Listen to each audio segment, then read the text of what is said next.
You're listening to the RMPodcast, the official podcast of Red Moon Productions. Here are your hosts, Brandon Davidson, Keith Cheatham, and Sean Sebastian. Enjoy.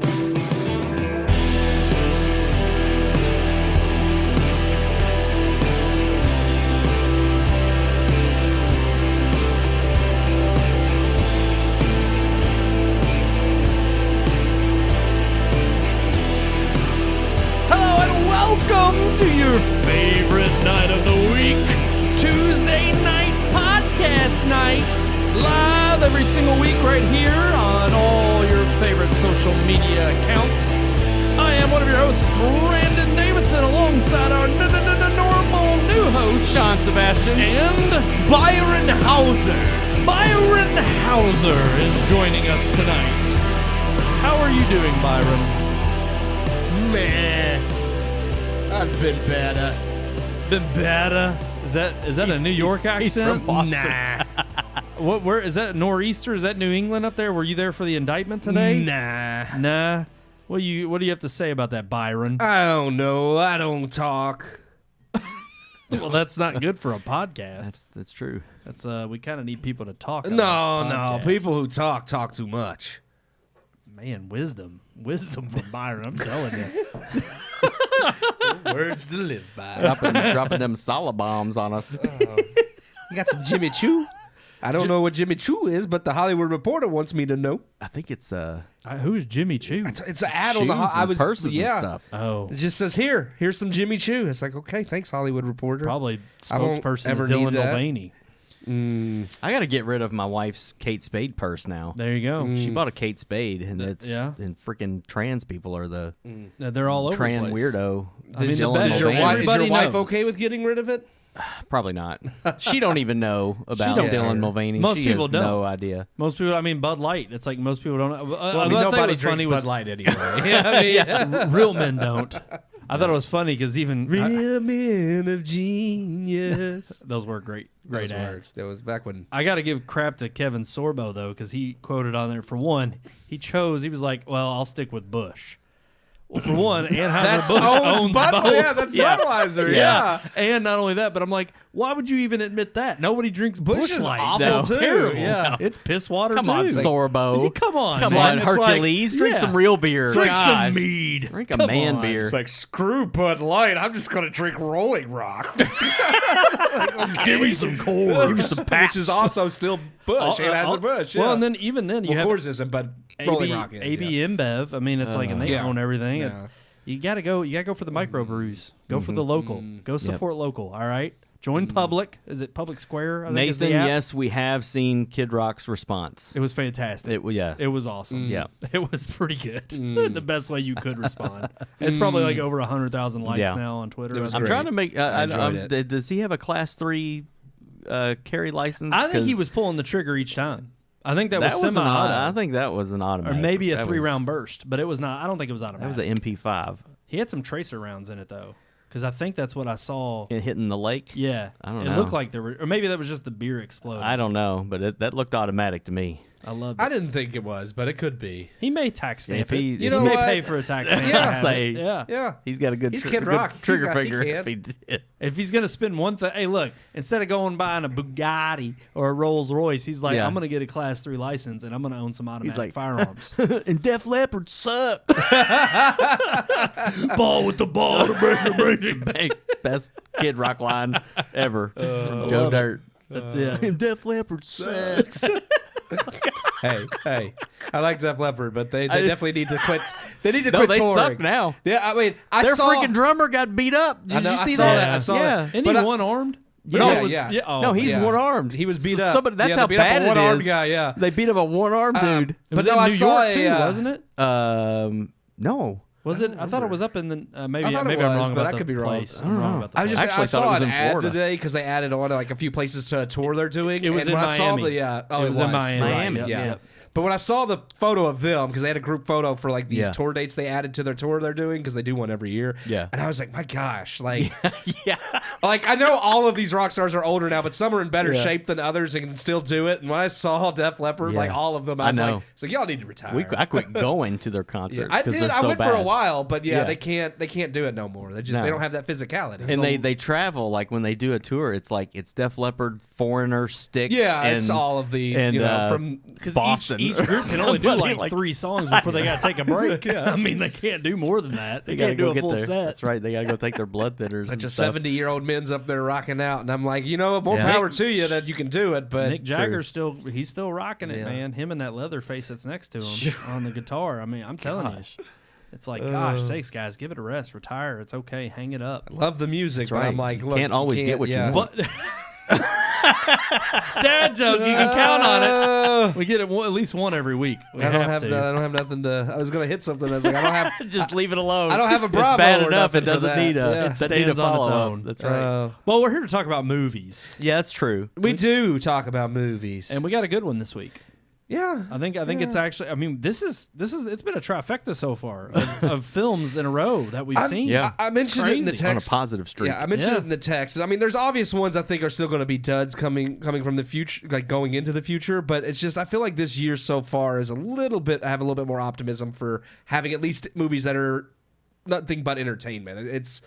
There's still going to be all the things we hate in a lot of the bigger production houses, but there's just been a lot of string of more into like less massive franchises, even though a lot of these are still franchise films that have just honestly been like, this is what we've wanted from Hollywood for a while. Just deliver a solid movie that entertains, that 100%. isn't beating us Yeah. over the head. And this was another one of those. And so. it seems like there's going to be quite a few coming out too, like the trailers and stuff that you Yeah. shared today. There Like was a Secret couple of, Invasion looks really good, and I thought the Barbie. Barbie. Barbie actually, looked yeah. hilarious. And Yeah. I'm like, and I I'm only a have 32-year-old dude, but I thought it looked funny. I Yeah. only have hope because of Greta Gerwig. Yeah. That's the only reason. Well, I mean, Into the Spider-Verse, its second trailer I thought looked good, and they added a little bit of more of the across emotional the touch Spider-Verse. across the Spider-Verse. Yeah. Yeah.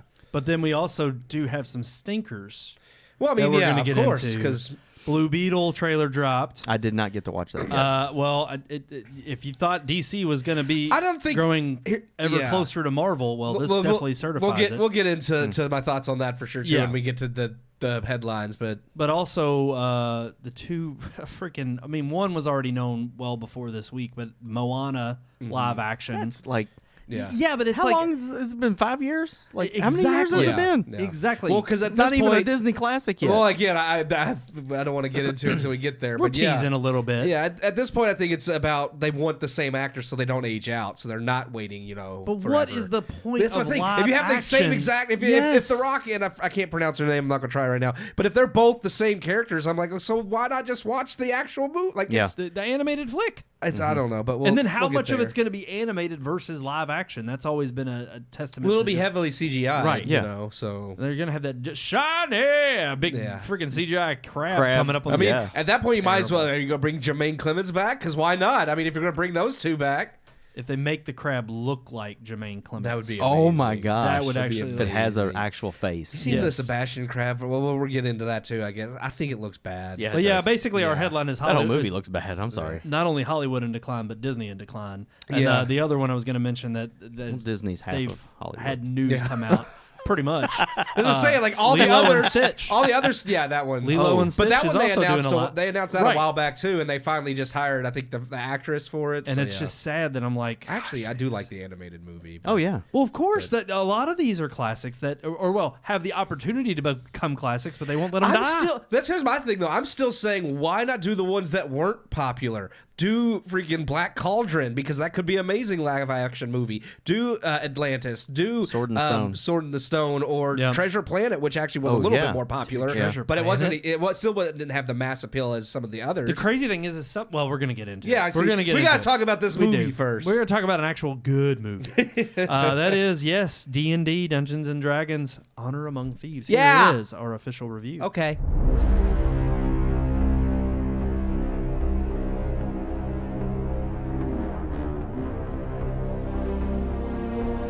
Dungeons & Dragons, the world's most famous tabletop role-playing game, has, as all popular things do, seen a resurgence in recent years. As nerd culture dominates pop culture, tabletop RPGs have become mainstream.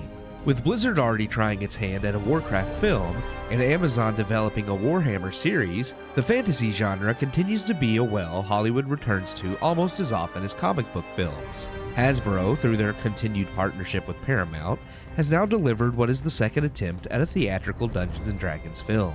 And luckily, it's a much better effort than 2000's Dungeons & Dragons. Dungeons & Dragons Honor Among Thieves stars Chris Pine as Edgin, a bard who was once a Harper, a secret organization dedicated to justice and equality. After suffering a tragic loss, Edgin turns to thievery, creating a ragtag crew comprising of Holga, a barbarian portrayed by Michelle Rodriguez, a half-elfin sorcerer played by Justin Smith, and a druid played by Sophia Lillis. What begins as selfishness disguised as a desire to do right by his daughter, Edgin's journey becomes an epic full of action, heart, and humor as his group of rogues conquer the perils of the Forgotten Realms. Directed by Jonathan Goldstein and John Francis Daly, Honor Among Thieves is another strong contender in a string of fun blockbuster films. Never taking itself too seriously while still offering well-developed characters with a balanced pace of action set pieces and emotional moments, Dungeons & Dragons isn't a revolutionary film, but it is a solid and entertaining ride from start to finish. Capturing the essence of the tabletop game's humor, lore, and story architecture, the film plays out much in the style of D&D campaigns, where a group of eclectic warriors of varying race and ability come together to accomplish a goal, often involving raiding dungeons, exploring labyrinths, and pulling off heists, and ending with a showdown with the final big bad. Honor Among Thieves has all the stereotypical tropes, but adds in a heartwarming story, well-crafted characters, and a dash of self-aware humor. The movie does have one unique thing to offer, and that's a fantasy film that's accessible to audiences unfamiliar with fantasy or the game, while still feeling as close to a general game campaign as a film can to those who have played the game. The biggest credit I can give to the film's creators is that the movie never treats its audience as stupid, while the film mocks itself and some of the absurdities of its fantasy world, such as owlbears and intellect devourers, which are essentially four-legged brains that eat brains. Honor Among Thieves knows, however, that at this point moviegoers are familiar with fantasy settings. There have been so many massive fantasy franchises that anyone interested in seeing Dungeons & Dragons knows the basics of most high fantasy worlds. Instead, the film spends time letting its world be a real living, breathing thing, rather than burden its audience with unnecessary exposition. Instead, focusing the writing on character plots and emotional development and growth. I'm not saying Dungeons & Dragons is an emotional roller coaster or a deeply intellectual film. It's a lot of mindless humor and action, but it remembers to give the characters real emotions and motivations. Add in a fun fantasy world that will suck in the unfamiliar as well as longtime fans, and Hasbro and Paramount have created a solid film that could prove to be the breakout tabletop franchise or a perfectly fun one-off. Only time will tell. I give Dungeons & Dragons Honor Among Thieves 3 out of 4 stars. 3 out of 4 stars. Yes! For D&D. I liked it. I liked it a lot. D&D. I mean, I don't know if 3 stars quite expresses how much I did like it. I just thought that it was just a little too stereotypical to go higher than that, but I really enjoyed. Sean did not think so. Yeah. I didn't think so.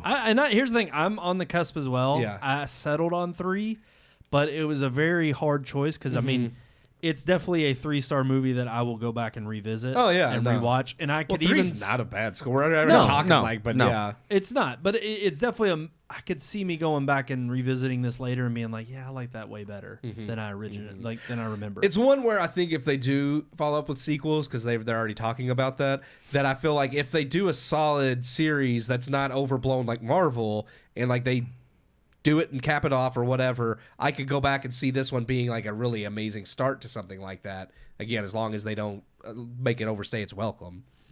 Yeah. Yeah. I mean, Sean, you settled on 3.5. I did, yeah. And yeah. I it mean, was one of the most enjoyable movies I've seen in a year. I think anybody who's an actual fan of the game too is going to love this, because I know like fans of Warcraft absolutely loved that movie, whereas a lot of critics hated that movie. I still haven't seen it, so I can't judge. But this is one for sure. Like critics are praising it, but I feel like the actual, because I've played D&D and I enjoy it, and I feel like if you're a fan of that lore and that world, you're really going to enjoy this as well. Yeah, see, I think that's one of the things that I enjoyed the most about the movie is that I have absolutely no knowledge of Dungeons and Dragons. I don't know how it's played. I don't know anything about it. I sat down with a member of our family on Thanksgiving, and we went over. He's a D&D person. Tried to explain it to me. Tried to create a character on this app and all this stuff. And I was just, dude, it's very involved. I'm lost. Yeah, it's like, very. But the movie was so good without, it was entertaining and fun, and it had good emotional moments, and it had all of that without any foreknowledge of this game at all. Right. And I think if they can do that with you compared it to Marvel again, and it's like if you've got that's these, the direction you don't some of wanna these, go down. I know, but some of the early Marvel Or some- movies, yeah, I felt early. like I didn't know any of these comic book characters, but they did the movies so well that I didn't need to. Like you introduced them to me in the movie in such a good way. Yeah. And this definitely introduced Dungeons and Dragons to me. There's bits and pieces like Neverwinter Nights and Baldur's Gate, yeah. and that I recognize that from hearing other people talk about it. And but I even thought those were nods to PC games, RTS games that came out way back when I was a kid. But then Keith was like, no, that's actually part of the D&D. Yeah, I never knew that. And Yeah, I some didn't either. terminology, there are like Baldur's Gate's definitely Dungeons and Dragons. There's some terminology that's just kind of used universally through a lot of wider and that's what I fantasy thought they were stuff. trying to do as a whole. Yeah. But to find out that no, those are actually pieces of lore that come from D&D. And like you said, Sean, it's like there was one time way back when I worked at another news station. We were trying to get a group together to do D&D campaign, and there was going to be like a dungeon master and come up with the whole story. Yeah. And we sat down, and like there's a litany of things you have to go through to try to create a character and Yeah, you start got up. to roll dice and find out like all your stats attributes. And, And so it was like I didn't realize how intense it was. It ended up never taking off. But I will say it's incredibly detailed, the world. And so for them to be able to make a movie that pleases both fans and non-fans alike, and the one thing that I really think helped this film overall was the pacing. Because like you said, there are those emotional moments there. They hit at the right moments. They don't stay on them too long, but they also don't rush through them to make them feel just kind of lukewarm and you have no desire to see what happens to the characters. they don't wear the jokes out either. Exactly. Yeah. And they don't stay on something too long for you to sit here and think, okay, this is either dragging on or, oh, maybe that joke didn't land right away. Oh, it doesn't matter. We're moving on. And even the landscape shots and some of the scenery, like there's just things that I would have in a typical manner of like if this had come out maybe before the Marvel Cinematic Universe or even before other fantasy films try to take their toll on telling that, something in the genre, I felt like it would have been too rushed. This movie actually nailed the pacing perfectly. I think it nailed the pacing. I like that it made itself unique by it wasn't. I mean, I think the trailers play it up as definitely more comedy, but it wasn't just a comedy. Like there are the dramatic elements and the elements up from lore, like the red witch and wizards, yeah. And it's one of those things where I personally appreciated that they did give it a little bit of that comedic tone and didn't try, because you could have gone either way. They could have tried to do a Lord of the Rings-esque, very serious, and I think that would have felt more like a carbon copy, because there's definitely shots of the scenery that I'm like, not necessarily Peter Jackson's Lord of the Rings, Vistas, but though, there were Vista shots that I was like, man, like this is something that Epic. freaking Rings of Power did, but at the same time felt kind of CGI'd, where this was very much the production value and the production design. I mean, they didn't spend $2 billion on it, but it looked just as good. Well, and even then, for becoming, I mean, fantasy films have become such a trope and such a genre that has been overdone since I think the popularization of Lord of the Rings and those movies that came out in the early 2000s, and of course beloved by all of us here. And yet it's interesting because I think they take the right approach of having the production design be rooted in that reality, but change it ever so slightly to where it still seems unique and different. Even from even the cups that they were using. I mean, I think about this at any time I'm watching something like Game of Thrones or a world that exists outside of our own, but still has flavors of obviously what we can recognize as being either medieval or fantasy or. Well, it's actually, I feel like it's the opposite of your complaint with Ant-Man Quantumania, where you have a world that is just, well, it's a bizarre world, so you just throw anything in because it doesn't matter. We've never seen it before. Exactly. Whereas this, it's like, yeah, there's things you've not seen before that are different, but there's enough familiarity there that you realize it feels like it evolved naturally, that this is actually a world that would exist. It's not just some nonsense somebody put on the from page. The towns that they visit and just some of the unique visuals that they portray to just show you those types. I mean, even from like whether it's like the village Chris Pine's a part of in the beginning of the film, to the major city that you visit later on, to it really did seem like there were these eclectic cultures that intermingled, and you got a good feel for how. I mean, the same way when you first watch Star Wars and you see all these weird creatures, but they interact. It gives you a feeling of, okay, I don't need to be told the world what this feels race is. It feels like it's actually born out of something that is natural. And that's very hard to pull off in not only a fantasy film where it's abstract to a certain degree, but especially one that's kind of I guess you could quote unquote say a new franchise. Especially one that is a new franchise on film, even though they had a film back in the day. It was awful. But again, one that they hope they probably are going to revisit. I have to say, I kind of appreciated the fact that it was standalone on its own. Yeah. They set it up for a sequel, but... Yeah, I mean, you still never saw who, like, the villain in this was, like, there was a bigger person Right. she was working for. Yeah. So they leave enough there that they could if they needed to, but it's not fully necessary, And we're going to talk about this a little bit in our headline discussion about just, again, running the gambit with franchises and just running them into the ground to the point where you get tired. And it's funny because in movies, you're seeing it more so because of a lack of creativity and a lack of originality or a lack of risk and not wanting to take that risk. But also it's funny because something is a mainstay in nerd culture and also in just a following as D&D. It's kind of interesting to see. I mean, it didn't do stellar at the box office. No. It made like $38 million here in the States. It still is good, but I don't think it's going to outlast Super Mario's competition. Yeah. But it opened at number one. I mean, it's number one right now. And I think that was expected. Yeah. I don't think it'll stay there. It's not this up week. against anything. And then Mario, And I also think a lot of that is John Wick. You 4 have and 3 and John Wick had been out for 2 weeks though, hadn't it? No, it just came out last week. That's right. Yeah. But you do have you still have some stigma with Dungeons and Dragons, where some people would be like, oh, I don't know about that. I'm not into that. And then you also have the fact that. I feel like even its marketing, like the first trailer for the film, we said in the theater when I watched, I was like, this looks like a bad early 2000s movie. Yeah. It wasn't until I think the second trailer they released that I was like, oh, that actually looks like it could be funny. Well, and I feel like it just had some poor marketing as well. Yeah, it seemed like they were piggybacking off the success of. They wanted to distance themselves from kind of the culture of what D&D can be, because you could obviously with any kind of popular IP, you're going to get your people who are very critical, and rightfully so. I mean, hey, it's their franchise or their beloved, nostalgia. Well, I mean, but ultimately, I do think that with a property like D&D that is known, it's penetrated the mainstream in the sense that people know what it is. They may not know the details like we haven't, but they've heard of Dungeons and Dragons. Like it's become more ingrained into, I think, pop culture now. I mean, just since Stranger Things, they had an uptick in people joining the world of D&D. And now you see like celebrities now come out and talk about it all the time. But for like Henry Cavill, Vin Diesel, I mean, some like these big names are like, oh yeah, we love playing D&D. So I think it's something that's become a little bit more, like it's still not, I wouldn't say fully mainstream, but it's something more recognized mainstream than just as the nerdy thing it used to be in the 80s. Yeah. And I think too that helped in terms of them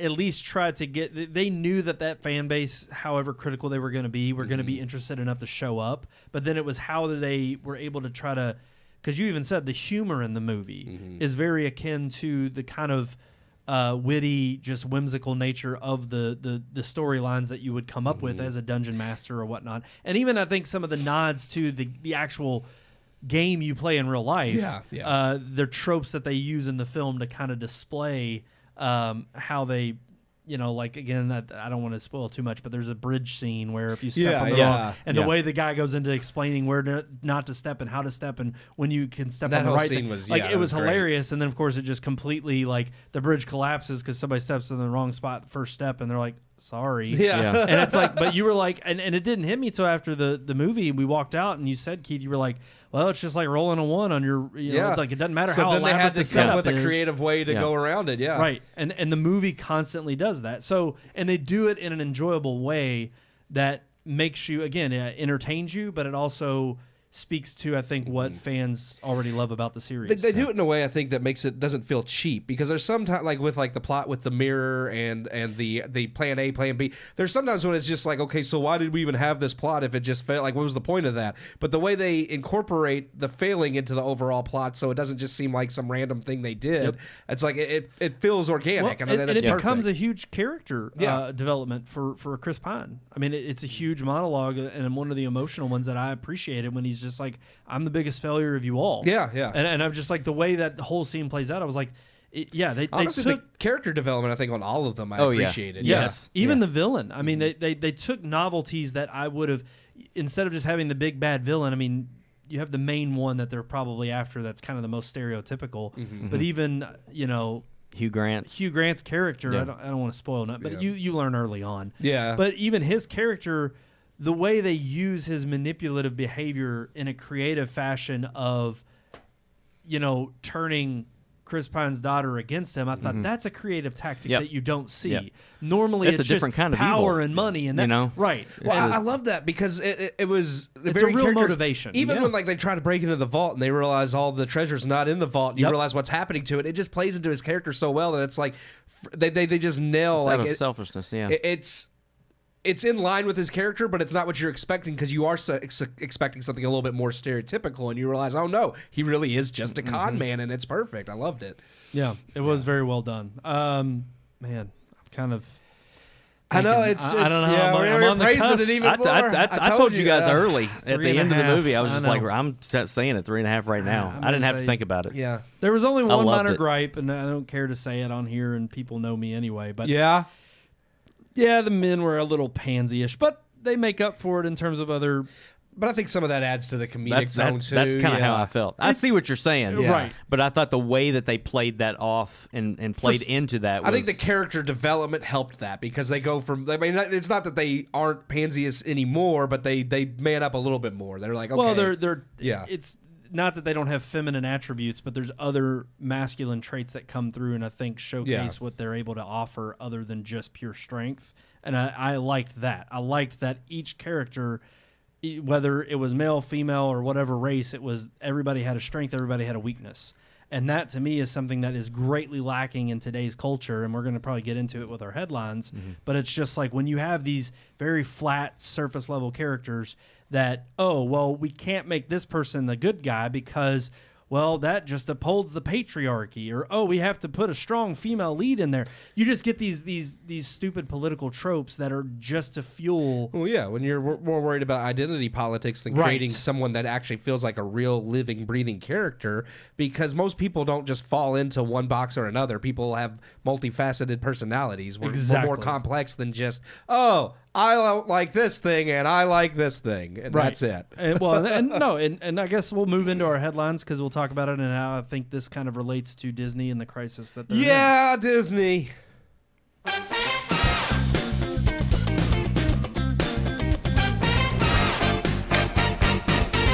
Top story time. Yeah, Man, there it I is. honestly think that is the first show that you didn't say, let's roll that beautiful open. Oh, I didn't. You did not That say it. beautiful bean footage. That's what I would have rather have said. Bushes is good. I don't hate But you. we'll never ever go through a show where that's not played. Or this. I knew it was coming. Those is every show. Like the show's not working unless Those are you like my two play favorite. that. Like they don't even have to fit anywhere. I just Yeah. it's just their lines and delivery that are just so bad. They're always funny. Yeah. But what's, I mean, and I'll ask you all this, icebreaker, real quick, the top of headlines. It kind of deals with Disney. Yeah, Because it Disney. deals with Star Wars. Yeah, Star Wars. I've seen some things going around on Twitter and polls that, just fan polls. Yeah. And it's overwhelmingly in one direction. But it's like, would you take George Lucas's trilogy over the new trilogy? Like the original trilogy? Because of Well, course. no. No, episode the 1 Disney through 3. trilogy. With the episode 1 through 3 like the new prequels versus 7, 8, 9. Yeah, 7, 8, 9 Oh, sequels. like prequel trilogy versus sequel trilogy. Yeah, absolutely. I said that after Rise of Skywalker came out. It's like, as a whole, despite... Because at least even the bad stuff in the prequel trilogy entertains me because it's laughable, but the story and character arcs, as poorly written as they are, make sense and tell a cohesive story that adds, I think, to the sequel trilogy, despite it being poorly done. The sequel trilogy technically is better made, but the story is garbage and nonsense and nothing connects. So I'm just like, eh. Yeah, characters are terrible. That's my thoughts on it. And it's funny because most people were landing on that, and I mean, I have to admit, I never ever thought when Disney bought Star Wars. Oh, that people would hate that something I would even more want than the George Lucas back. Yeah. I would rather George Lucas had stayed at the helm and had creative control. We were I all wish they thinking hadn't- he's senile. I'm eating my words please. because I remember back in the day I was like, and George even doesn't said need to this. direct. Here's He the thing. responded to the criticism. He's like, why would you want to make more movies if people are just going to crap all over Yeah. it? Yeah. And he went and made, was it Red Tails or something? What was that movie? Oh, he made Strange Magic, that animated thing. That's the last one they made, yeah, and it was bad. I thought there was something about Red Tails is the World War Trails I, is- yeah. but that was long before. Like that was, I don't know if that was after Tuskegee the two. Airmen. It was about the Tuskegee I think it was called Airmen. Red Tails or something like that. Yeah, it was Wings called or Red. something. Yeah, Red Wings. Red Wings. maybe? I don't remember. I think it's it Red was bad Tails. too, but that wasn't. I don't know. Who cares? Yeah, it wasn't the last movie he made. The No. last one he made with But- Lucasfilm was the Strange Magic animated thing that was terrible. But all I know is that I almost would have preferred him stay at the creative helm. Now, my thing is, I At this wish point, Disney yeah. hadn't booted him from any like he had scripts already written that he gave them that he was like, if you want any creative input, and they just were like, no. They wanted to remove him Yeah. from all aspects of it Because except they for thought he was Lucasfilm. taboo, yeah. They wanted that, but Well, and at the time they were probably, I will be honest, they were probably listening to the outcry of fans. At Yeah. the time, most Yeah. people thought that was the smart move. It's like, yeah, don't let George Lucas anywhere near it. And now it's like, you know what?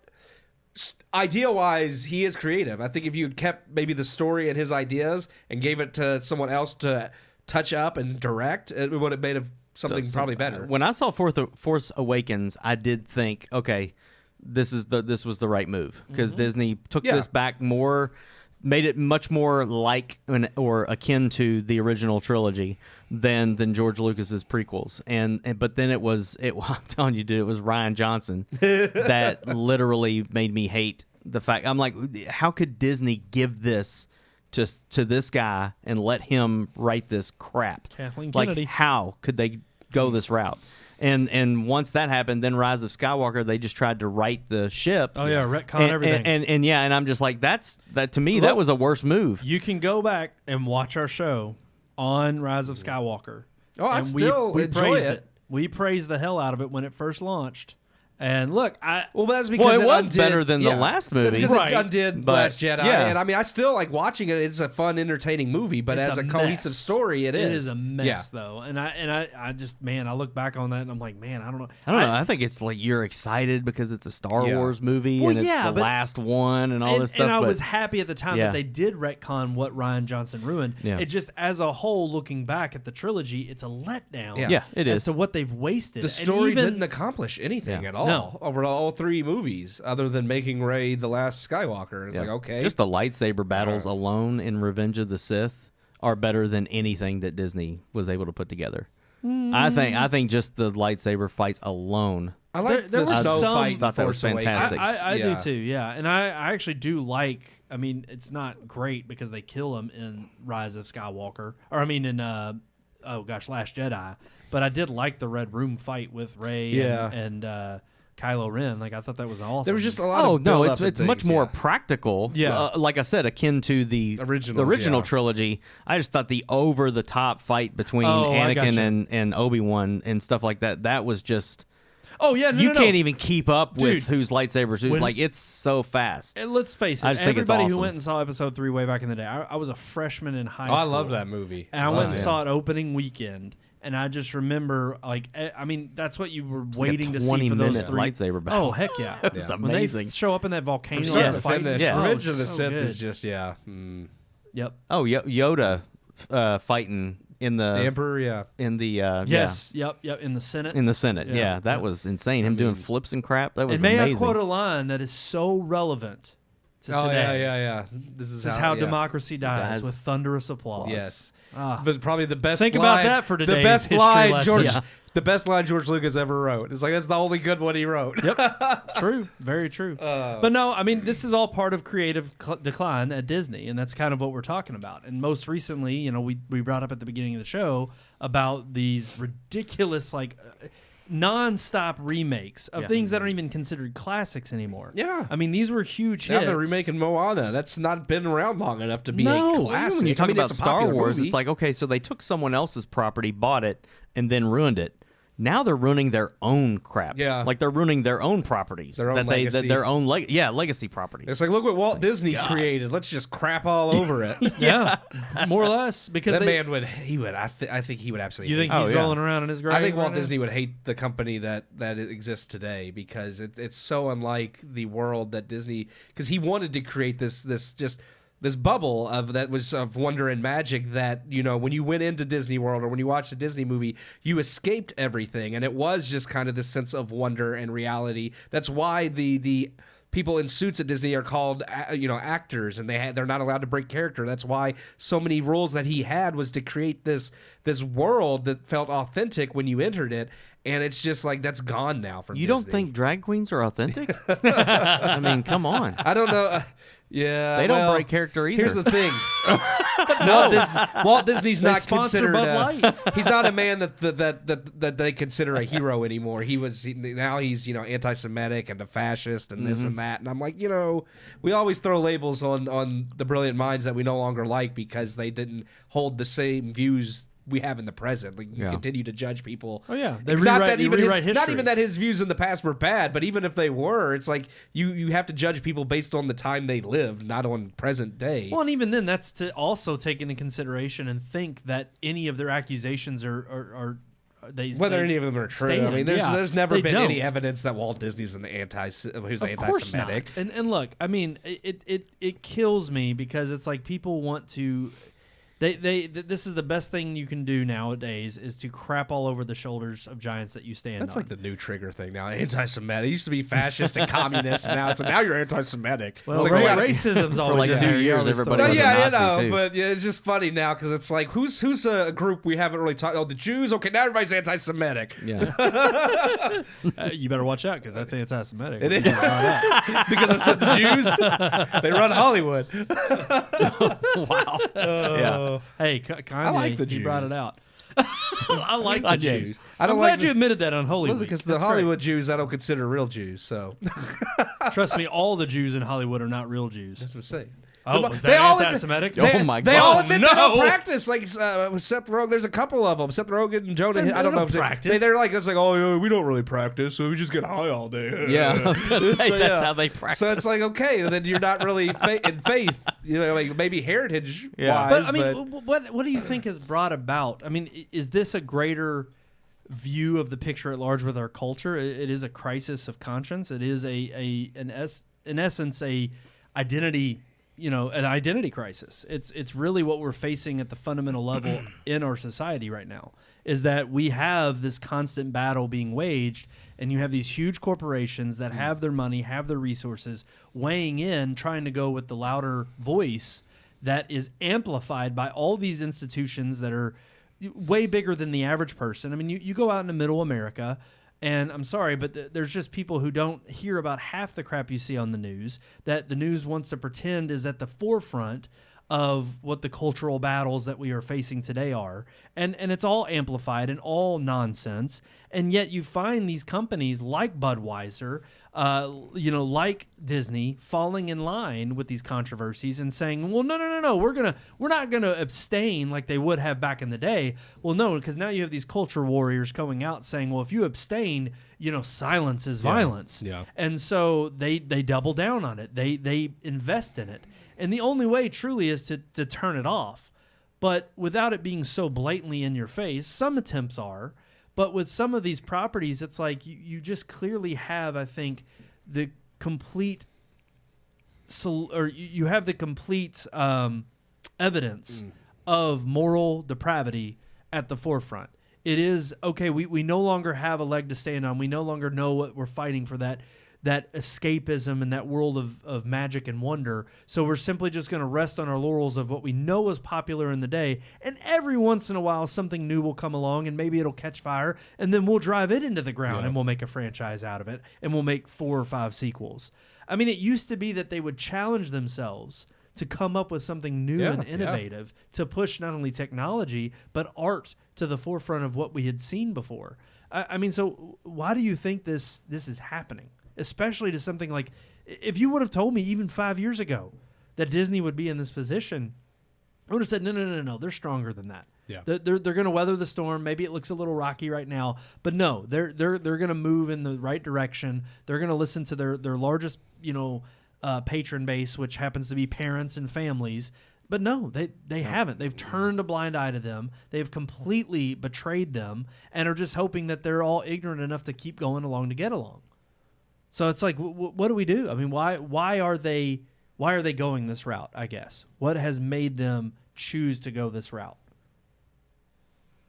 I don't understand just from a business aspect, they're losing money. And they're losing money streaming. They're losing money with all these movies they're releasing because nobody's going and seeing them. We saw that with Strange World and Lightyear. Nobody went and saw it. They were utter failures.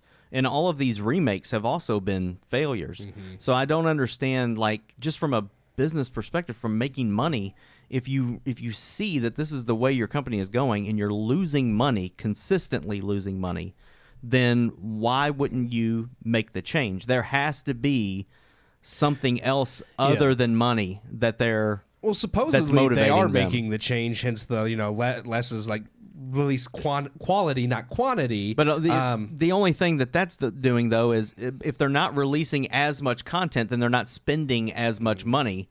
So it makes the loss a little bit less. Not true, but they're again, still they're losing. saying the focus is on trying to make each of these movies, instead of just slapping something together, their hope is that they're going to make the movies better, which we don't know what quality means yet to them. But by announcing Lilo and Stitch and a Moana movie... Well, they didn't say they weren't going to make remakes anymore. They do No, but sell. I'm just saying that's 2 of them, and you got The Little Mermaid coming out. That's 3 of them recently, and I'm just like, maybe that's too much. Yeah, no, I agree. I mean, how can you still give it quality when you're coming out with 3 remakes? I'm not disagreeing with you. I'm just playing devil's advocate on Disney's end, where they're like, I mean, I hate to say it, but the point really does come down to the bottom dollar. Yeah. And it's like, at the end of the day, if the moment they'll stop making remakes of even things that were released 5 years ago, this is when people stop going and seeing them. The because moment they do. But they make money though. The remakes have been. I mean, Dumbo didn't do well, but I mean, they would argue Beast too. huge, I think that's why they're turning probably more to the remakes than they are maybe Disney animated studios. I don't know what movies they have on slate, but well, that's why they're doing and sequels now. Because think about that. Instead of making new animated films, they just announced they did Frozen 3, Zootopia 2. There was another one. They Toy Story 5. Yeah, they announced, and Inside Out 2. That was the other one. They announced a whole bunch of sequels. So it's like, they're going back to... Because they are, I think, hemorrhaging money. It's like, okay, well, remakes, people still go see. If we make sequels to all these because they're popular, we'll get money that way. Yeah, that's what I was going to say. You notice all of those, all 5 of those are very popular IPs. They're not the more recent ones. But again, Lightyear was supposed to be a spinoff of Toy Story, which is super popular. And Buzz Lightyear is Toy Story's people's favorite character. But because it didn't have Ham or Woody or Mr. Potato Head, no one would decide. Like, that's not why they didn't go see it. That's not why they didn't go see it. That's not why. But. And if all of these other movies still cater to that audience, nobody's going to go see them either. I just don't see how they're making their money back. And that's the thing, though.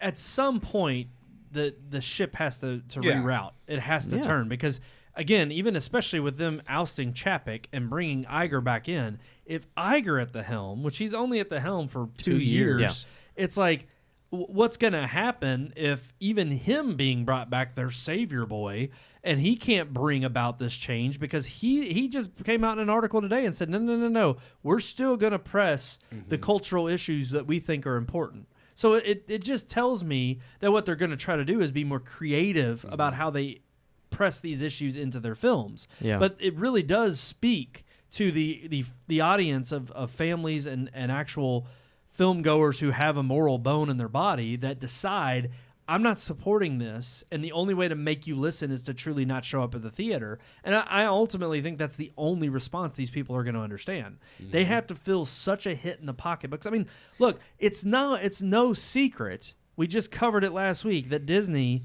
had a first round of layoffs, but this next one's going to hit the theme parks, and they said this is going to hit hard. This one's going to be the worst of the 3-round layoffs. But then Iger also said that their plan is to invest 120 some odd, I don't remember if it was million into the theme parks in the future. So I mean, they're doing their layoffs now, but it's just funny that their plan is to invest into the theme parks. So, I mean, but my point is that.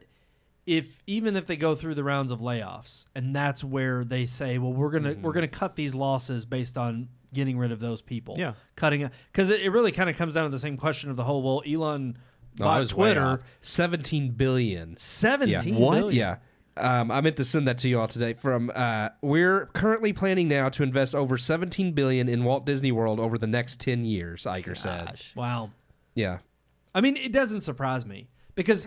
I look. It's not like they're going to wither away and die tomorrow. No, they have deep pockets. Well, of even course. with what they've lost. Yeah. And that's kind of in part the reason why you have to keep the pressure on them. Yeah. Because they're going to find ways to trim the fat. And like I said, was bringing up with the Twitter buyout with Elon, he went in and shaved like 80% of the workforce, and you can't even tell that. Yeah, you can't tell that Twitter's and like most people who are sitting here thinking, what the hell were those people doing? Yeah. Right. They were making TikTok videos. They were making TikTok videos, and they were also censoring people. They were the droogs that were going through and finding people they disagreed with that didn't fit the woke ideology they wanted to press on the platform. And I think the same goes for not these low-level workers who are just entertainers or working the booths at theme parks, but you got to think those are the ones that are the lifeblood of what makes that experience magical for most people who come to Disney World or Disneyland.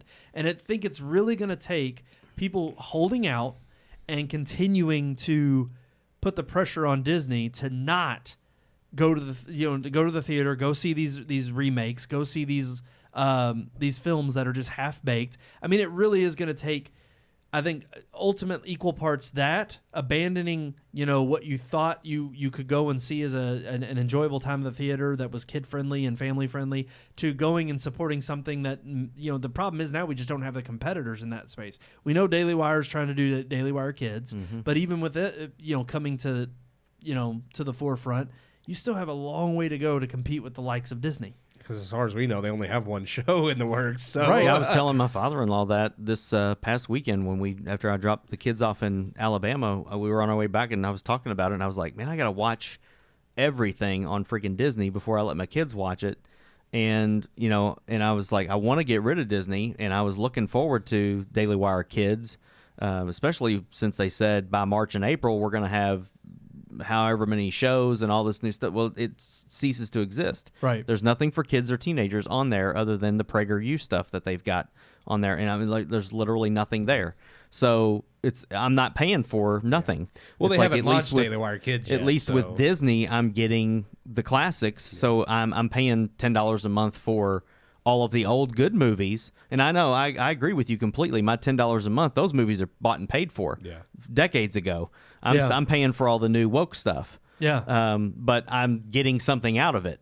So it's like I'll quit paying when I can get it somewhere else. That I'm not so, and you may call me a hypocrite, and that's fine. I don't care. I mean, look, because the way I see it is I'm pulling one over on them anyway because I subscribe and I password share the rest of my family. So do we. But ultimately, it's like I know in the same vein, I'm watching older stuff that I remember, and in my mind, I'm like, look, I'm paying for that content, and at the end of the day, regardless, I mean, it's like you never know what any company is doing behind the scenes, and they can be saving face in front of all their culture warriors that are out there on the forefront, the woke idiots, and they can basically sit here and say, well, we're funding this and we're putting out this content, and it's like, but behind the scenes, they know the numbers.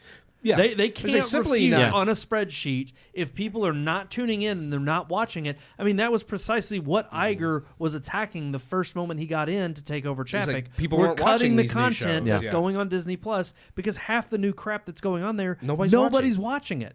They're passing it over. So I'm fine with having a Disney Plus subscription. It's like you pay the subscription, but they're still not going to produce those shows if nobody watches them because exactly. it's not bringing them any money. We've seen that story tried and true with Netflix. Yeah. They've continued to cancel one-season shows because it doesn't Crystal. gain traction.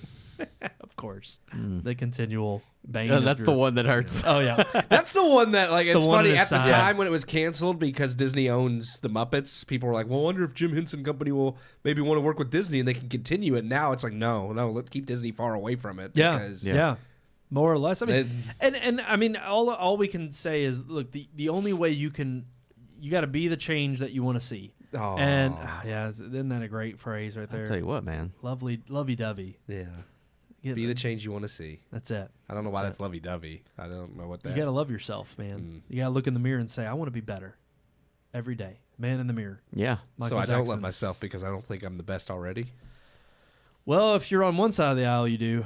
You should be proud of whoever you are every day you wake up and not change anything.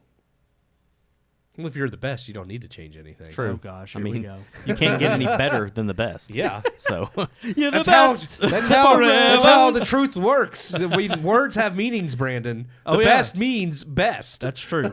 Words have meaning. Not everybody. They change. Not everybody can be though, the best. There's the best of the best, though. Well, that's because you're the best of everyone who is the best. Well, anyways, simple minds can't. You can't grasp words. That. No, this is too much wisdom. Too much wisdom going on right here. What else we got? Look, here's the thing. On the Disney side, keep the pressure on them. Keep them feeling the pain in the pocketbook in terms of if you can wait. Hot. Don't see a movie that doesn't look interesting, or if it just that's how you get them. You pokers hot. You march straight to California and just start poking CEOs with hot poking irons.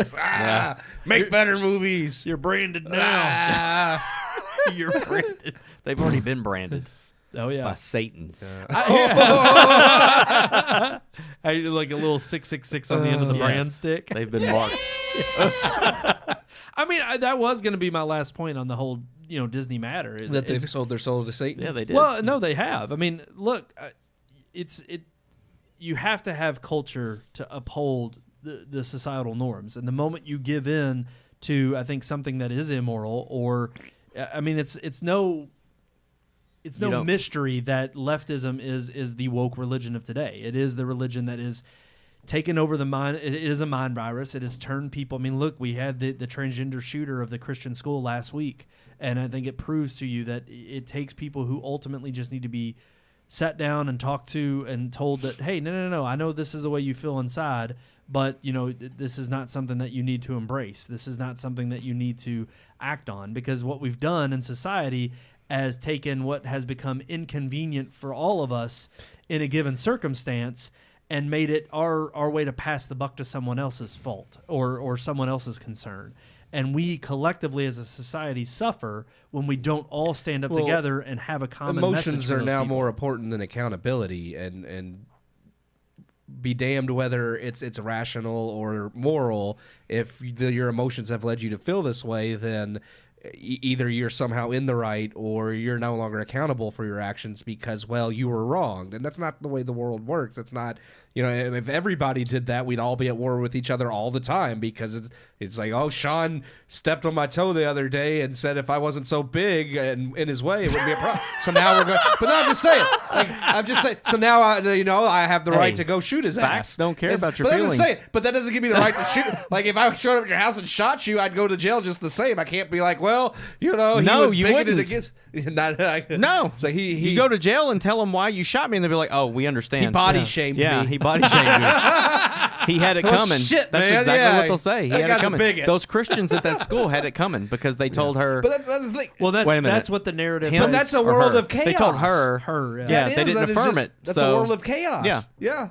Well, and I think it speaks to the bigger volume of, people can, the big go-to today is to shame. I mean, think about it. I mean, there's not been one sympathetic word that has been said about the Christian community at all. It immediately shifted to transgenderism and that they're really under They're attack. the victims. They're the victims. And then, we need gun gun reform, and it's like they immediately go to these magical world of hypotheses that don't really solve anything, just to make themselves feel better and not talk about the real issues because we don't want to talk about reality.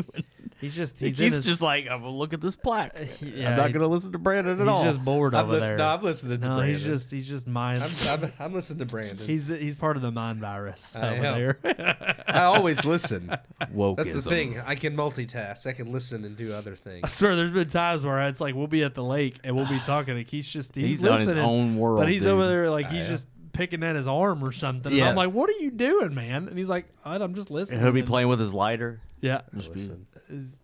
Like he's solving a Rubik's Cube, Yes. but it's his lighter, and it's just like, what's he doing? The thing is if there's a hole in your heart, it will be filled by something.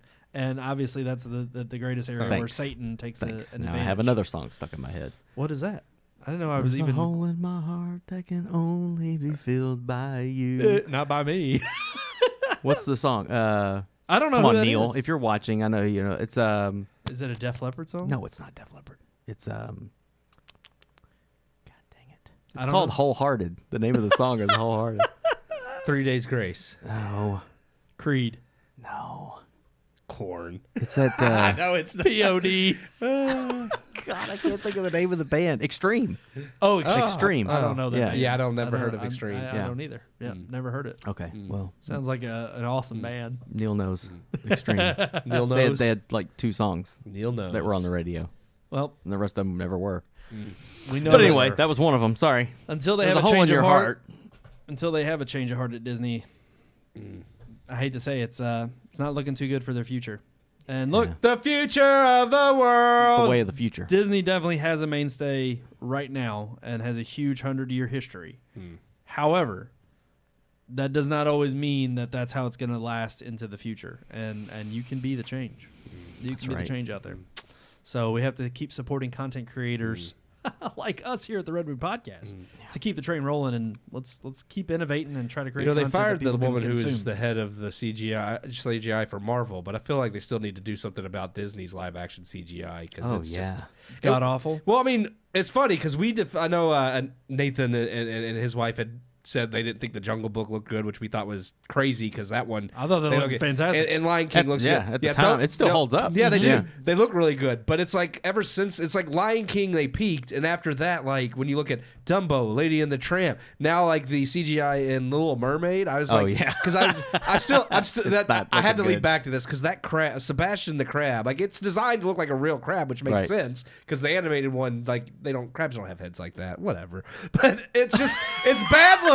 It's bad. I was just sitting here. I'm Truth like, bomb. Truth bomb. But Crabs it's don't like look like that. I know that they're trying to make it look like a real crab rather than the Right. animated counterpart, but it still doesn't Can even you look like a imagine real crab. that fake real crab going? With the You got face? to poke up Oh, your gosh. lips like just kiss the girl. Well, that's the what I'm thing. thinking. I can't wait. It's like they knew they couldn't do it that way without it being like without it being weird, so Yeah. they did it realistically, and it still doesn't look good No. because it looks fake. I was like, that's What about awful. Flounder, dude? It looks freaking awful. That thing, I don't know what they did with that. I don't know. Real flounder. It's a fish, yeah. Awful. That But thing I looks just- terrible. It's like both of his eyes are on the same side of his Yeah. head. It's like if we're gonna do like That'd be so good. live action, can we at least make it look good? It's like if the CGI still looks like a cartoon, why am I still watching? Like, why am I Yeah. watching it?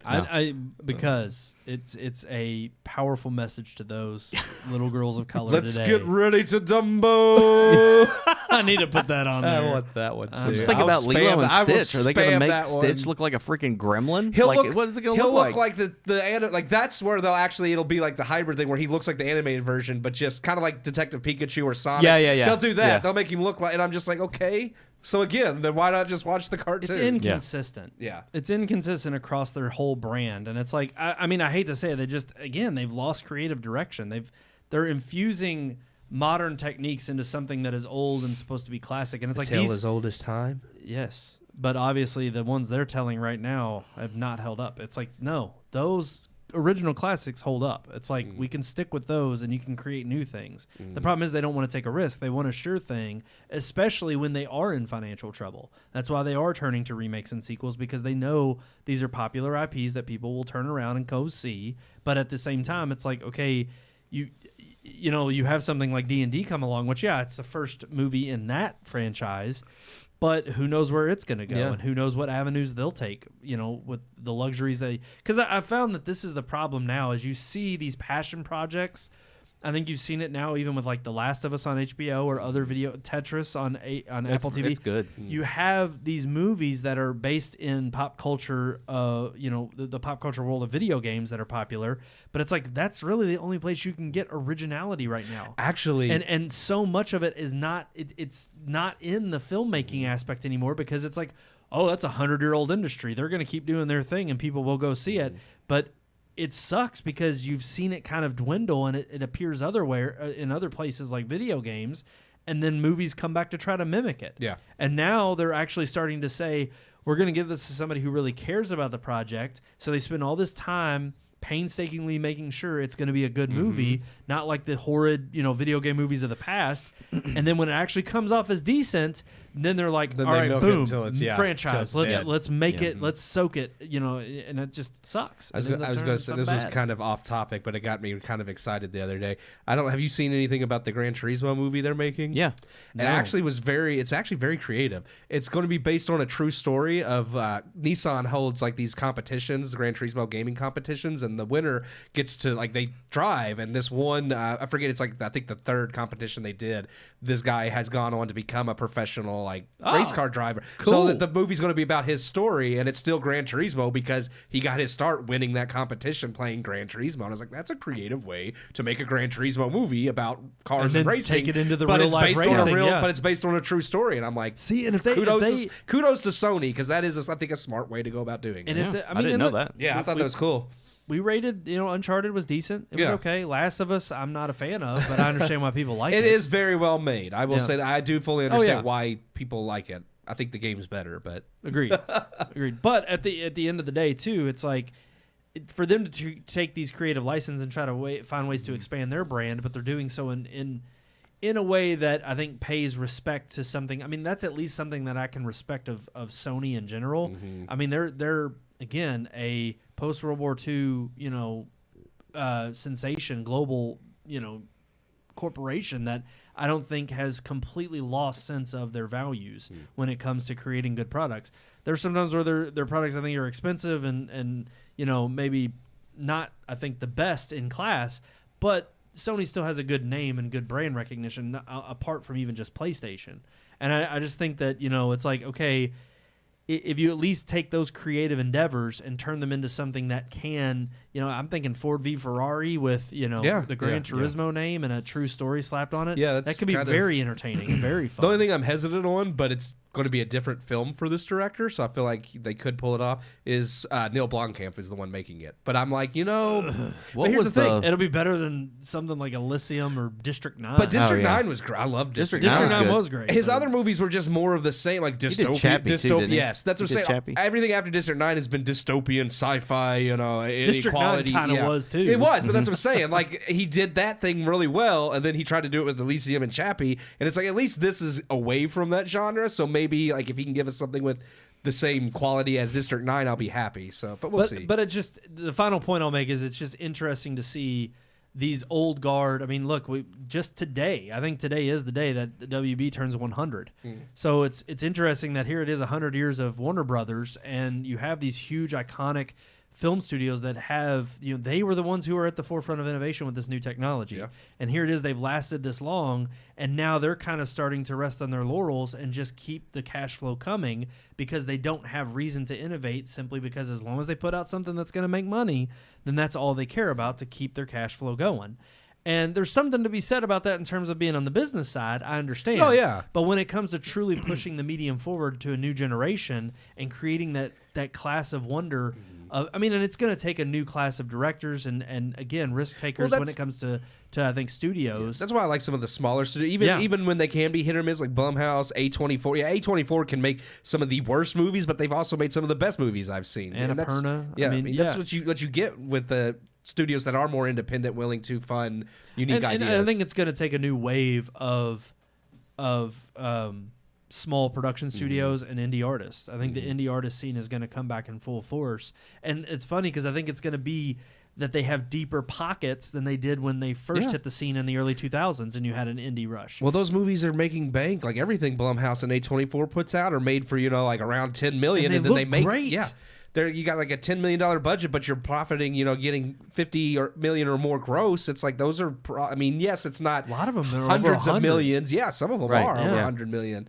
Some of the ones that have really taken off. Yeah, look at Jordan Peele and just what he. And he's not changed his directing style at all.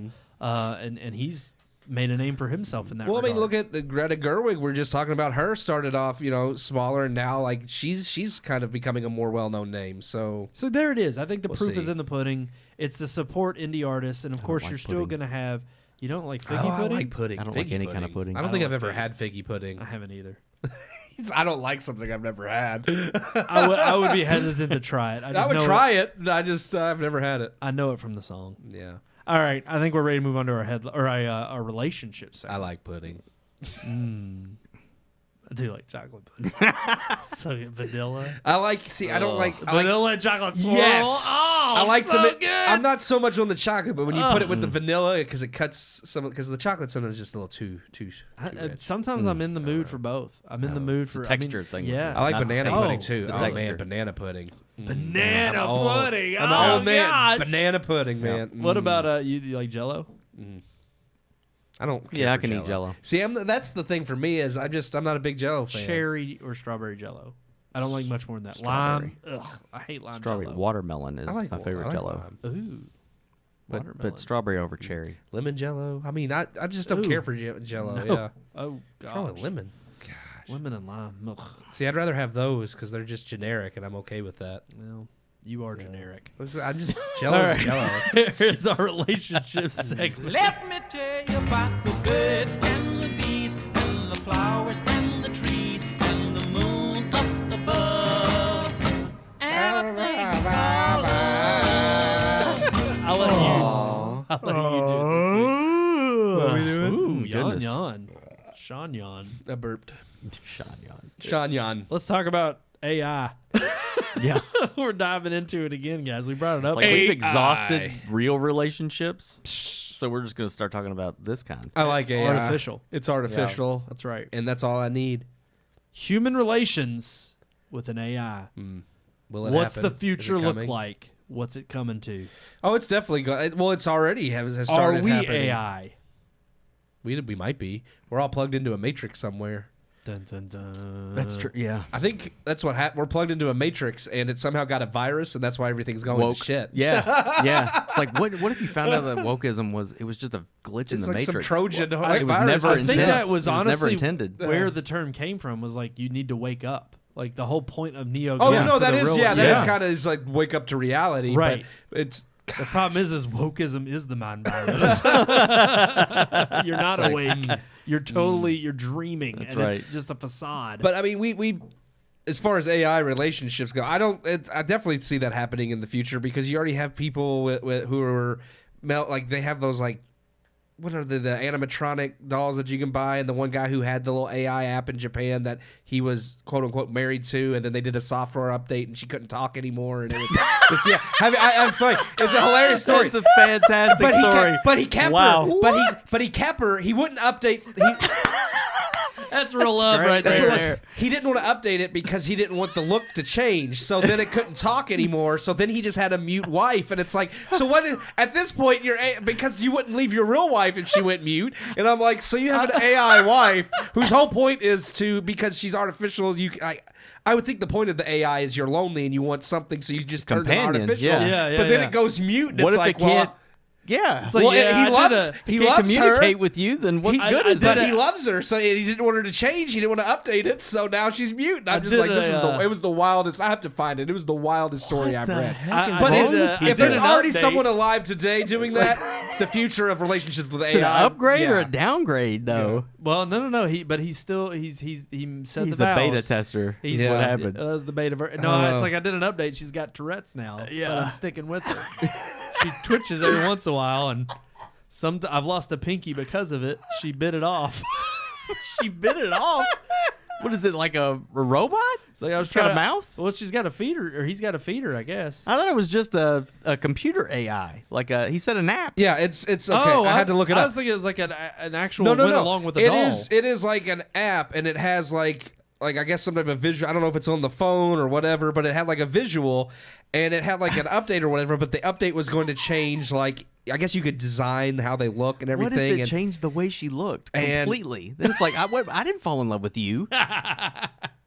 Okay, it was a hologram. So the man who married virtual pop star Hatsune Miku, whatever, laments the shuttering of her hologram's AI like service, an anime. but he says his love for the character remains. So basically, they can no longer. She can't speak with him anymore. But he kept her because that's his wife. He loves it. You can't just God. Her, not whatever. it. But yeah, it's like once you read that there are actual people buying, whether it is like the dolls that they make now, bride dolls, or AI. It's like Jesus, come, please. So do I think people are going to be trying to marry like Chat GPT AI or smarter in the Well, future? look, we Absolutely. talked about it a little bit over at Brian's when we were talking about the movie Her. Yeah. And explores this, and it's like I like the movie because it takes an intellectual dive into something a little bit serious with the topic in terms of how, like you said, you could be lonely if you've lost a spouse, but you don't want to remarry, but then you see the tragedy of other human relationships that are Or taking you a feel toll. like you just can't connect with people anymore. You Right. know, he's like, oh, I've tried. But I think everybody that's- just keep getting shut down. And that's the problem, though, is Incels. it ultimately is just a complete deterioration of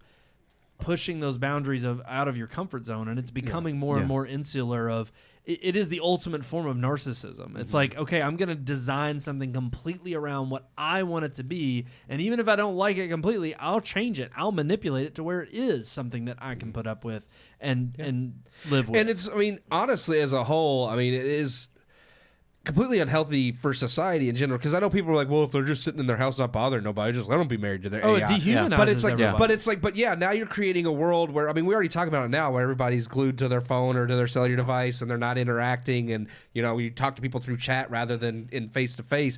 Well, how much worse is it going to be when people are now ordering AIs to marry, and it's like you have no human interaction. You don't know how to overcome obstacles or how to deal with people. It's like, instead of learning how to talk to somebody in a way that is not passive aggressive or not whatever thing you need to learn not to be, you know what I'm saying? I just think it's crazy. So instead of learning how to be human and interact with other humans, now you just, like you said, change the AI that's to exactly what I'm appease you. thinking. I'm just like, the next time me and my wife have an argument, I'm like, I don't like your tone.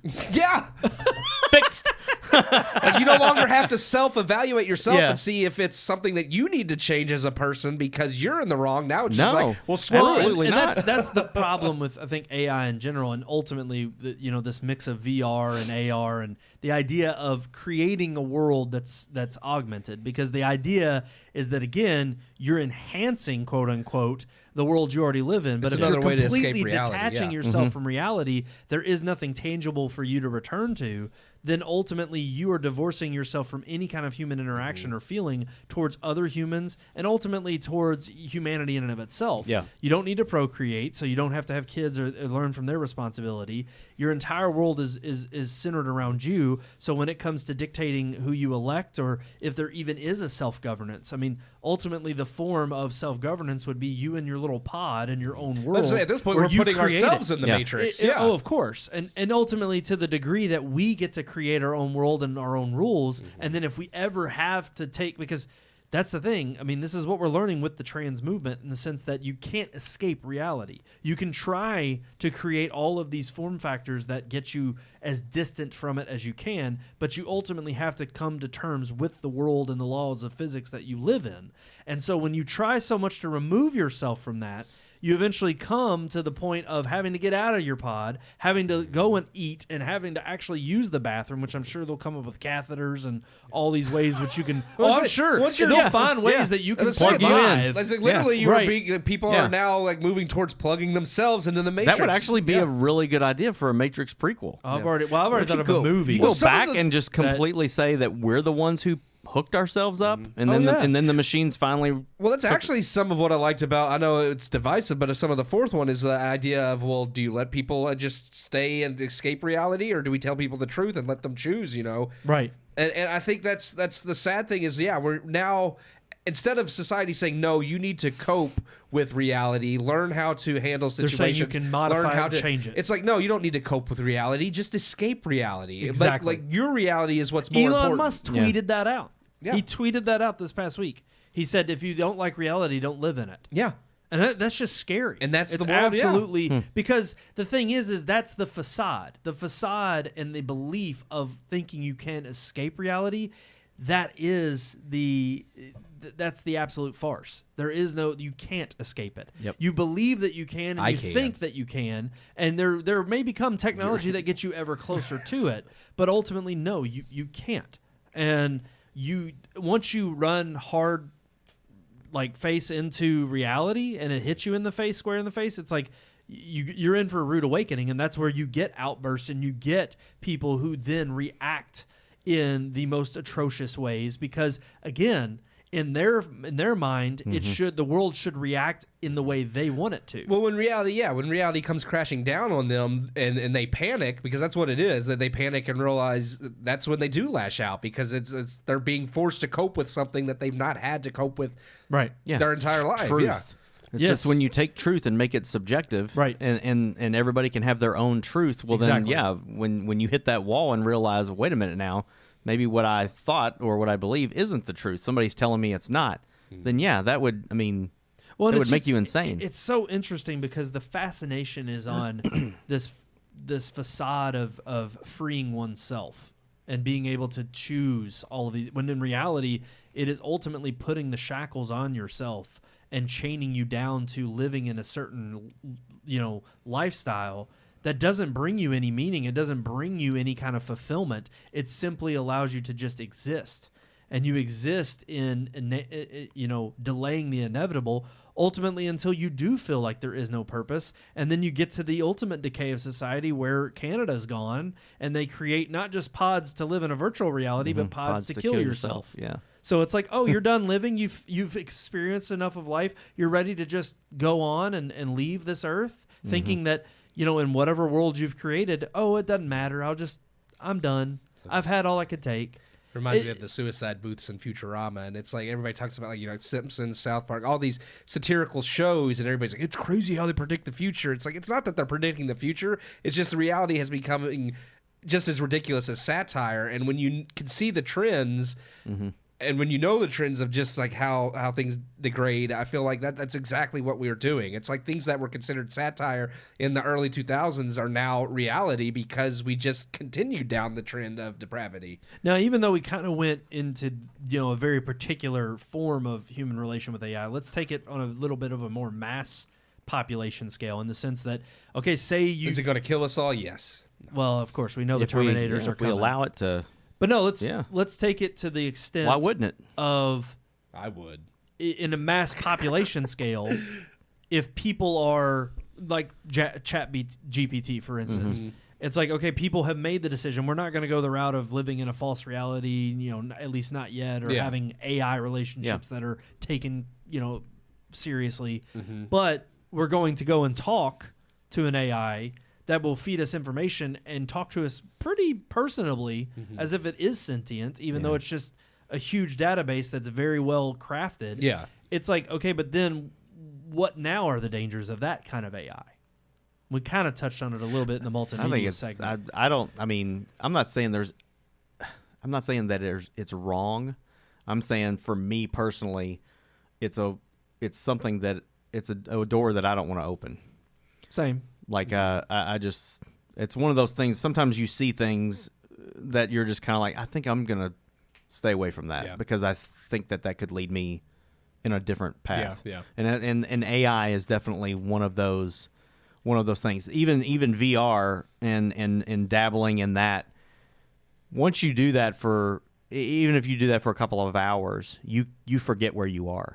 And it's very easy to get lost in that. To be all consumed. Yeah. It's very easy. So that's one of those things too, where I've even quit kind of doing that very often, even if it's just playing games and stuff on the Oculus or whatever. It's like I can't be in there for more than an hour or so And because I'll forget. Like, I mean, I'll forget what time it is. I'll get done playing it, and it's like it's been 4 hours. It's like you get lost. Yeah. And I think AI would be another thing that you could get lost in conversation with this thing. I mean, Just people entertaining yourself, are having it give them philosophical answers. Yeah. And it's like that's not where I want to go for. Well, And it might start out as just like, wisdom just or- for, It's humor fun if we and sat fun. there and asked it but funny how many questions people or whatever. But start reading it and think, oh, this sounds like this makes sense, and they Yeah, start believing right. random nonsense Well, from an AI. Yeah, it's the disassociation of where the source comes from. We're fully It's going- like it's them basically scanning the database of the internet, of the whole internet, and combining whatever it is, one that you've either asked a leading question per se, or Yeah. maybe you haven't, and it's completely,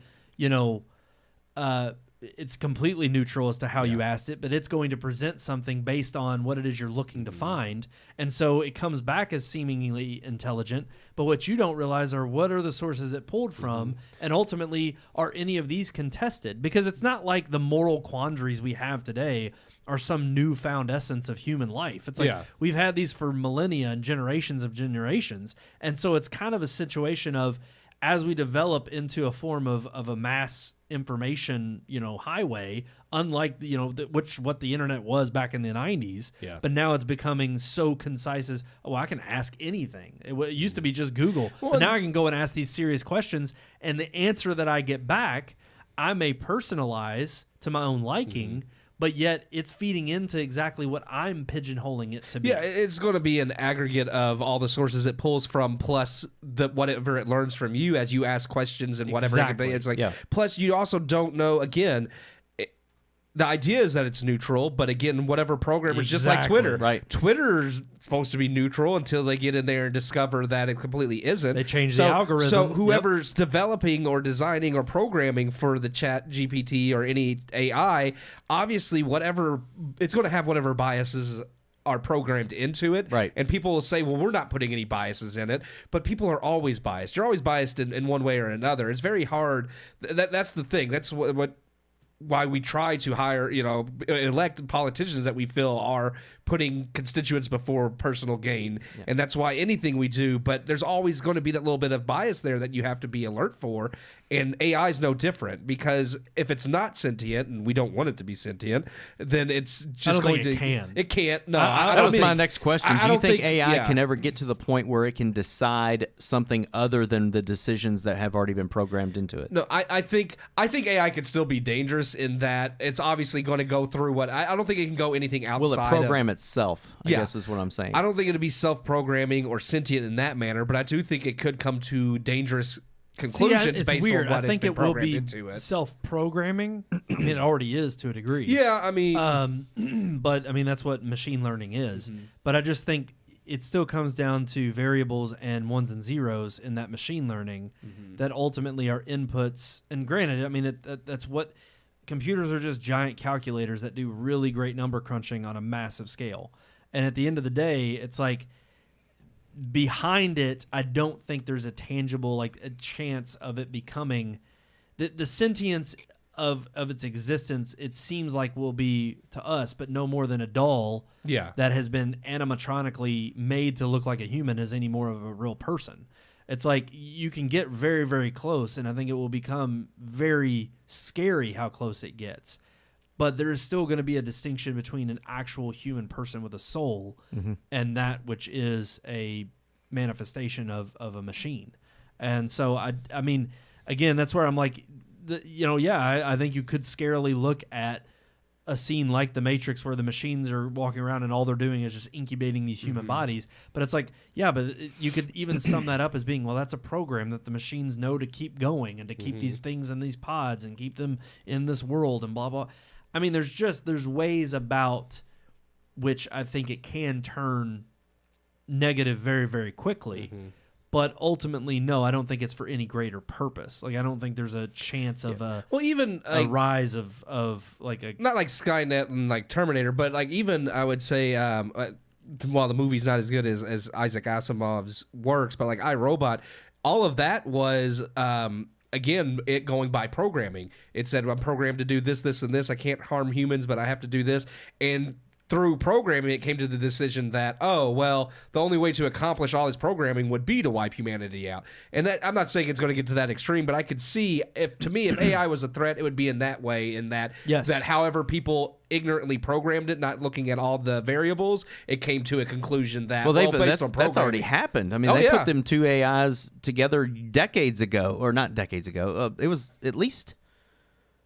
It was like it was in the early 2000s. It was very primitive looking AI, like they had the mouths moving and everything on these two faces, but they sat and had like a 45-hour conversation about how they would end the human race.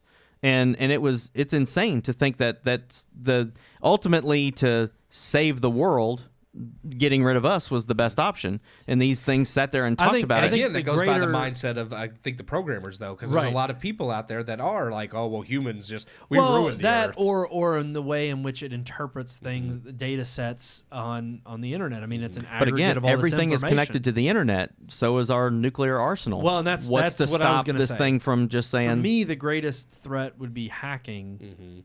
That it can do on a massive scale that humans can't even comprehend. And when it can hack into systems across the world, all it takes is one bad actor to have any kind of key to that, or the bad actor being the AI itself. That's what I'm thinking. That ultimately has a way of keeping any kind of human interaction from... I mean, because let's think about it. If it really came down to having to destroy the internet to keep an AI from spreading or whatnot, I mean, it's like... I mean, you're talking about the complete flow of disruption of flow of information that we've come to rely on throughout our daily lives. It would be a cripple so much of society. Yeah, that's the same way they talk about with an EMP bomb blasting over a city. We become so reliant on and I think that's the more scary thing is it's like it's not that I think the endeavors of the technology are. Again, the road to hell is paved with good intentions. There are people. I agree with you, Keith. I think there's a lot more nefarious people out there acting, but I also do think there are people who are genuinely interested in this technology and they will continue to advance it at God's speed. But again, with the age-old question, it always happens. You know, you got to bring it up. Too busy thinking about whether or not you could. You never stop to think whether or not you should. Yeah. Right. Yeah. And so that to me is the line of Jeff Goldblum's. I mean, that's why Jurassic Park is one of the greatest movies ever made. It is really, because the original Jurassic Park was amazing. Yeah. So good. Thank you all so much for tuning in tonight. Colin Trevorrow's terrible. We appreciate all the love. Yeah, and they're making another one, sadly. But as you can always do, reach out to us on all of our social media accounts. Like, share, subscribe. Right there at the bottom of your screen, you see it. Red Moon Book, Red Moon Tweet, Red Moon Picks, and of course, search for Red Moon Productions on YouTube and on Rumble. We're on Rumble. It's going to be a couple months. Rumble. Just because of money and finances. It's going to be a couple months before we hit Rumble live, but it is coming. We're going to be live simultaneously on Rumble. But check us out on both YouTube and Rumble. Give us some more love on Rumble. We'd love to be on there and make that our main platform. YouTube. The great thing about starting at the time that we did late in the game with podcasting is that, you know, now that we are live and on YouTube, we don't have a huge following on YouTube. It's decent, but we do get some likes and shares on Rumble, and it's like, I'd love to make Rumble our main platform. You know, we could make that, you know, mainstay and change the game up.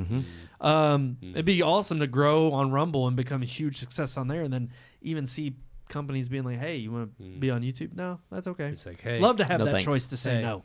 Let's get ready to Dumbo. Let's get ready to dump YouTube. Well, every time I hear Rumble, I think let's get ready to Rumble, and then I have to think now, like, it's why we need it on the soundboard. Let's get ready to Dumbo. It is. Yeah. But there's also that old-fashioned way of reaching out to us. Keith, do you happen to know what that way is? Write a letter and put it in the post box? Yeah, that's true. The post box. The post box. Not the mailbox. It's the post box. Post box.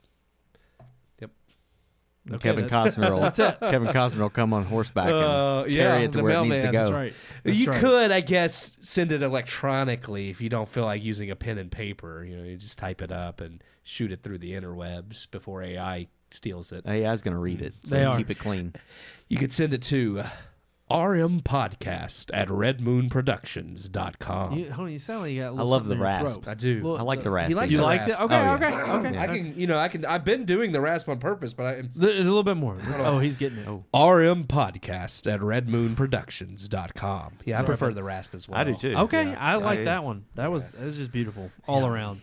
Alrighty, guys, that's going to do it for this episode. We got our big review next week, Super Mario Bros. Yay! It's coming out Easter weekend. We hope everybody has a good Easter. Hope you all... They Find finally... something with Mario on it. Hopefully it doesn't do that. That was the death. You know, Yeah, we you don't know, want game that. over. Game over. All you got is the coin. You got the that. coin. There you go. That means it's going to make money. Oh, I don't have the one up on No, there. you just have the coin and... I did, but I took them off because yeah. y'all complained there were too many Mario sounds. Yeah, but you lead the coin. Who needs a coin? You should have took that one off and left the one up. That makes more sense. You and your raspy voice Gosh. need to shut up. I'm just saying, like... Happy Easter, everybody. Yeah. He is risen. He is risen indeed. We hope that you all will join us next week for that review of Super Mario Brothers and another fun-filled episode here on the Red Moon Podcast. Until next time, I'm one of your hosts, Brandon Davidson, alongside our normal new host, Sean Sebastian. and Keith Cheatham. I love it. It's working! It's working!